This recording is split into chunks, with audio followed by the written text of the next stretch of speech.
that the breakthrough you think your team needed against Northern Ireland? You know, I think, Todd, I can only say I hope so, but I think we can answer that question maybe in a couple of weeks. I'll know a lot more today after practice, how we come back. We've had a day off, which a much-needed day off, physically and mentally. But I think I'll be able to answer that question in a couple of weeks. It's almost like, did the Cuba trip help you for this year? You know, we don't know the answers to those questions really until we kind of get through the process. I can't fathom that second half can't propel us or help us in one way or another. If it does anything, it gives confidence. And I mean, I go back after watching the game. It amazed me that we played that well without Teak, Kavion, or Armand playing some of their better games. So I thought that was really positive. I looked at that as a positive, not a negative. What did Missouri State do to frustrate Loyola? They controlled the game. They controlled the game, and they made shots. I think they hit 13 threes. I think that's right. They shot 63%, I think, from the threes. But they were on fire. I mean, they were on fire. They made some shots. They made some shots that, you know, when you get in the zone and you get a lot of confidence, you make. And we've been there. We've all been there. We've been on both sides. Or we haven't been on the side of the making the shots much this year, but we've been on the side of when somebody got hot and how it kind of crumbles, and from that point on. But I think the thing is we're all susceptible to that. But it'll be interesting, you know, when you get beat that bad, the next time you play, you're going to get them. They're going to be their best, and so we better be ready to go. You got two teams that are really. I think it's going to be a heck of a ball game. I really do. Can you run your 5-guard lineup against? Are you looking at that? And can you do that with Krutwig in the middle? I think we can. I think we can play small. I think there's definitely times and opportunities we can play small. Can we guard Krutwig with a small lineup? Yes, but we'll have to do some different things. But to answer your question, if there was anything a discovery the other night was that we felt like we could play small. There's only a couple of teams in this league that we would really struggle playing small, I think. But yes, I think that's an option that we can do. We did that at Buffalo as well, and we had some success with it. I would prefer not to, because I would really like to get Kavion and Teak going. I thought Teak played well the other night, and we need to quit acting like Teak didn't. Teak played really good well the other night. Teak sparked us, and Teak is right now, his energy level and his defense and his blocking shots is really good. So we got to find a way to get Kavion, you know, back on track. What are people doing to make it difficult to get the ball to Kavion? Well, yeah. Front end, but what else are they doing? Yeah, they're doubling him, and the other thing, it depends on who the passer is, but some of the guys are not guarding on the perimeter. Prior to this game, no one was guarding Sean Lloyd. They were just backing off and hovering in there, which Sean's got his confidence now. We hope that continues. We hope that trend continues. That's why Sean got some really good wide open looks the other night, because they weren't guarding him. And that's how do you get guys not to guard your bigs? Make perimeter players make shots. And you see this statistically for us. When we score, we really play well. And when we shoot the ball well on the perimeter, our success rate is great as well. So, and a lot of that comes down to execution-wise as well. And I thought the other night, once again, in the first half, we put so much emphasis on why we played bad. Let's always go back and point to the point. We had 14 turnovers, and they scored 17 points.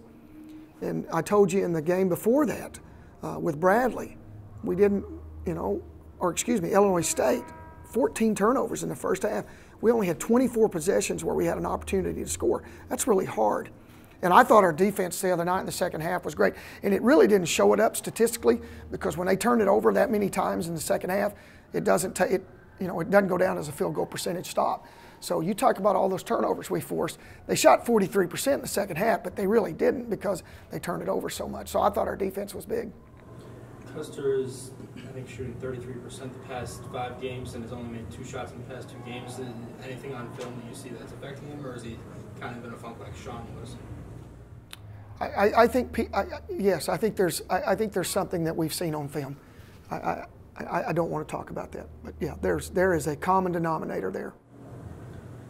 You also had 11 steals against Northern Iowa, so you can get after some people if you choose to try that way. Well, we hope so. I mean, we've tried to do that in a sense, always pressure the basketball. Now with Loyola, it's a little bit different because they're so balanced and spread out, and they do a great job with their spacing. But no, Todd, I agree. We just have to play with the effort in which we played with in the second half. The effort, the energy, the enthusiasm, all those three things combined will give us an opportunity to be successful. No question. We play like we played the second half against Northern Iowa. We can play with anybody. This is a sold-out game, Barry, but SIU fans have always made this kind of a home game for you. Do you expect you'll have a good? Well, it won't be a home game. I think it's sold out, and I want to give credit to Loyola. I want to give credit to Loyola because I think Loyola's selling it out because of their fans. It used to be a good crowd because of our fans. I don't know how many fans we'll have there. It'll be interesting to see, but I know Loyola made a push to sell it out through their fans where SIU couldn't get tickets. So it'll be interesting to see it. I think it'll be mainly Loyola fans. But hey, what a great environment. It's what you want to play. This is why you play college basketball. And I was fortunate to be in a place for 4 years that every game was sold out. And it's fun. I mean, it's really fun. Barry, you beat UNI twice. Your team did. How much of all the Valley teams, as you pointed out, are so even. The coaches are, all of you men are on top of things, coming and going, so to speak. How much of this is just matchups? I'll give you the. How do you match up against Loyola? I'll give you the analogy that I told my staff this morning. This is a chess match at its best. There are lineups that Loyola puts on the floor that gives us difficulty, and it works the same way for us. But it is definitely a chess match. You saw what happened the other night. We had to go small, and they didn't. But they had to call a timeout and go small. And when you do that, and you don't practice that way, and consequently we will practice that way a lot here over the next few weeks with our small lineup, you get out of sync. We ran a set the other night for Eric McGill, and it worked, but it wasn't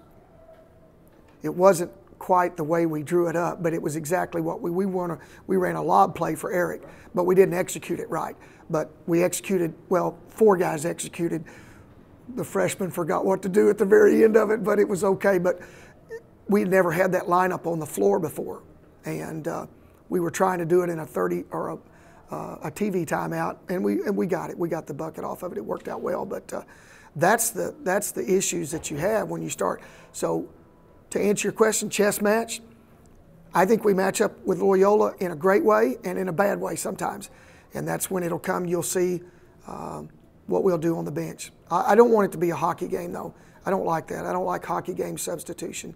I think you have to get, and I've gotten better at that as a head coach. There was a play the other night where Aaron turned it over. It was just really a bad play, a bad turnover.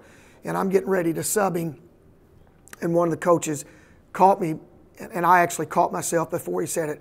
If we pull him out now, we're going to lose him for the rest of the game. And he makes the next 3, and we didn't pull him out. So, but there's a fine line in that too now, because when we played Illinois State, we couldn't allow, the game was so tight there at the end, we couldn't allow guys to turn the ball over. We just couldn't have those deals. So it's kind of give and take. Anything else?